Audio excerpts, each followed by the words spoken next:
Yes. The level inversion always is intact, but it becomes a normal, it becomes a semi-metal. But in mercury telluride, not in these three dimensions. Yes, but Yeah. why But, does that happen? Why is this happening? That's just the band structure. But what you can do very easily is for this three-dimensional material to apply a little bit strength. Then it opens up a gap, and then mercury telluride is a three-dimensional topological insulators. And some beautiful experiments has been done, which I will show you 4 slides from here. Was there questions?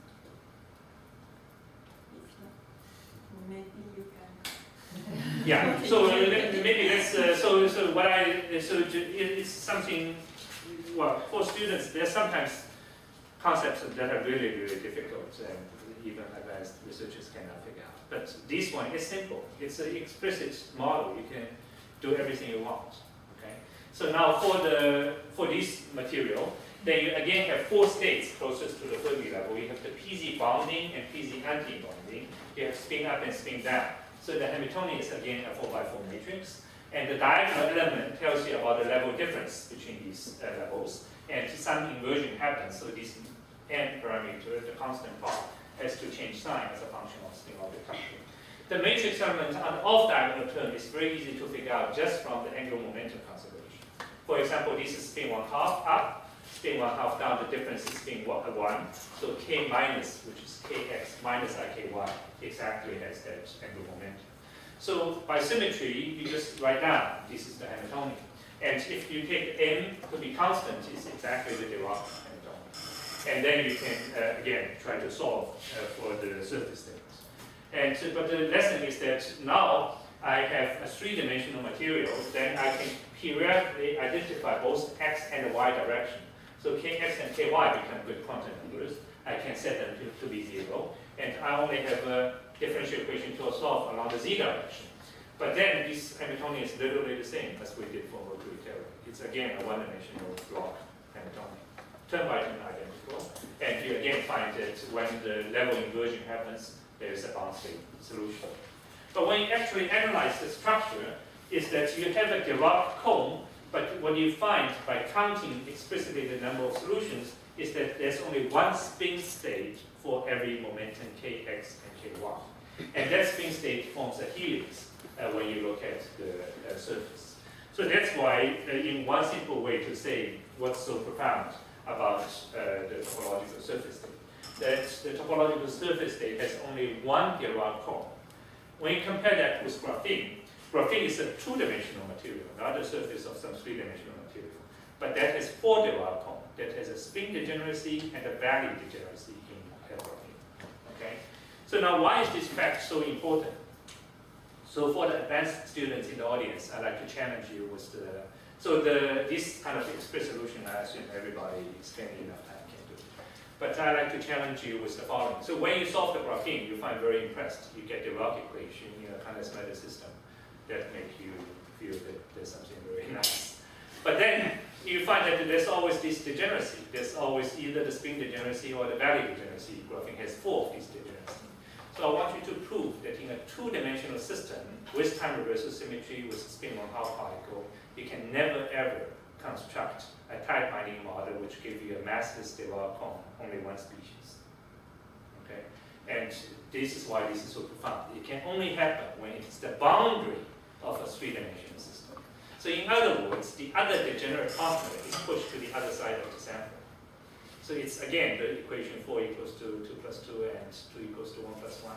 So these are the fundamental equations for topological physics, that there's always a separation.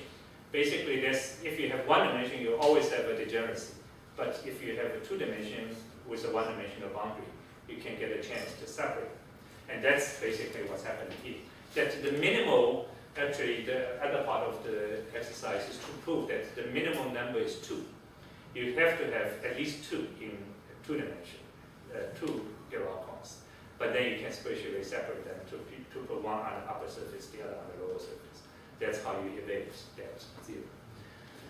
So now, this is, yeah? Then what is it that given into 7 is not? So that's because it does not satisfy the condition to solve for the surface thing. So it violates this condition. So it has to have this band inversion that has to happen. So if just these two states, it looks like a Dirac equation, but it wouldn't. So you have to have a mass inversion that happens. So that happens to 3 out of the 4 materials. And when you solve these equations, you can explicitly check, and that's really rewarding to see that there's such a condition for the existence of the surface. So now here comes the experiment, and this is the experiment done at Stanford, photo emission, Union and ZXTM, and they look at these surface they forms in these beautiful Dirac cone on the surface of distance 2 tellurium 3. There's also a beautiful experiment done by Zahid Hassan's group at Princeton in business solenoid. So they have gone one step beyond and used spin-resolved photo emission to really check that the spin orientation rarely forms a left-handed helix on the surface. There's only one spin state, not 2, and the spin rotates. So when you make a cut here, it's exactly the 2D topological insulated picture, so that you have opposite momentum with opposite spin. And then there's STM experiment done at Stanford, which also then looks at this condition that you cannot backscatter a state at k with a state at minus k.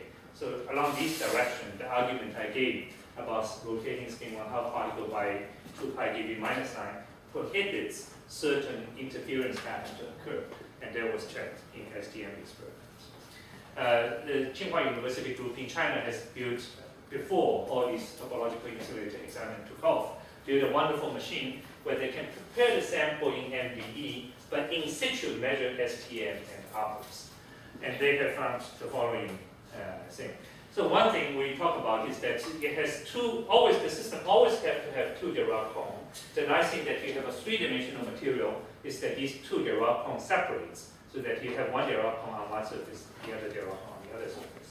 And when you bring the sample thinner and thinner, which is something you can do by MBE, then this Dirac cone will open up a gap, and you can experimentally actually see these paths happening as they grow layer by layer. They grow one principal layer, do a photo emission, do another principal layer, do another photo emission, and they give out this picture layer by quintuple layer by quintuple layer grows, and you indeed see that this gap, the hybridization gap, gets smaller and smaller as you get to thicker and thicker samples. One thing that's absolutely remarkable is that now you have this Dirac cone on the surface, and then you put a magnetic field, then you get a level quantization. But it's the level quantization of the Dirac equation, not the Schrödinger equation, and they have a spacing of square root of b. That's something similar to what was found in graphene. Except in the case of graphene, you have a degeneracy of 4, whereas here you indeed have only a degeneracy of 1, which you can also check experimentally.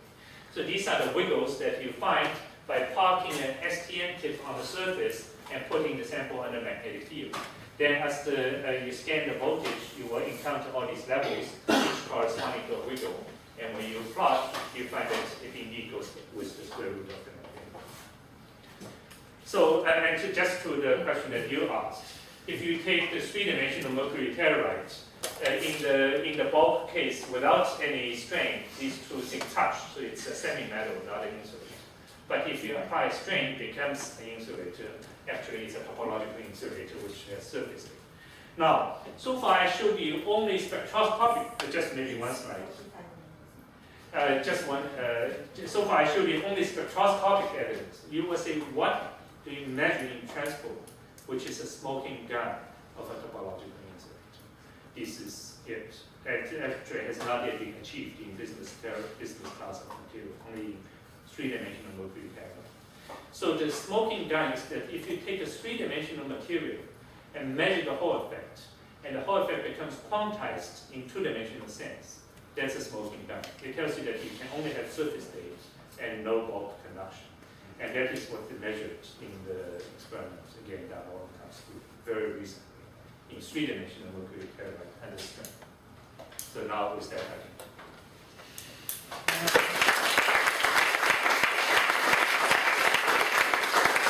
Can I ask a quick question? One question. Yes. So as you showed Caputonics data, STM data from Stanford, so he has a new paper a couple of days back he Yeah. sees some impurity resonance Yeah, on the yeah, surface. yeah, So that means some backscattering is. yeah. So I showed this backscattering argument only applies for two-dimensional topology. But that was a three-dimensional. No. So that, yeah. So when you have exactly 100, so when you found bound state, you are including other scattering. If the first experiment was only checked exactly 180-degree scattering for beta. But if you form a bound state, you're including other scattering angles, and that's of course possible. Okay. Yeah, that's another question. Right. Okay, just one. Last one. Yeah. You showed these experiments in a magnetic field where you see this one Hall effect from the surface states. Yeah.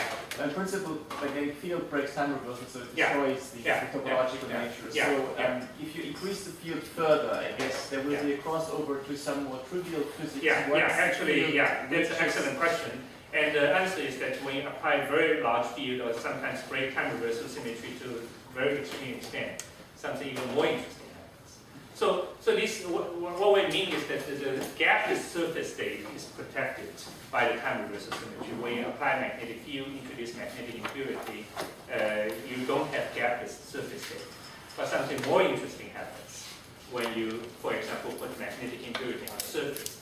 Then a gap opens up on the surface. You remember the bulk is already insulating. The surface was conducting with a Dirac, but now when you put magnetic impurity, it actually forms a true insulator, both on the surface and in the bulk. And that whole system, a true insulator, both on surface and the bulk, have a wonderful effect called the topological magnetoelectric effect, which has a Maxwell term, has a Maxwell effective action, but the E dot B effective action with a theta angle equals to pi. So something more interesting happens when time reversal symmetry is broken. When I said it protects, it only protects the gapless surface state. When the surface becomes gapped, something interesting also happens. Because we have the wiki session now, so we have to finish. Okay, it's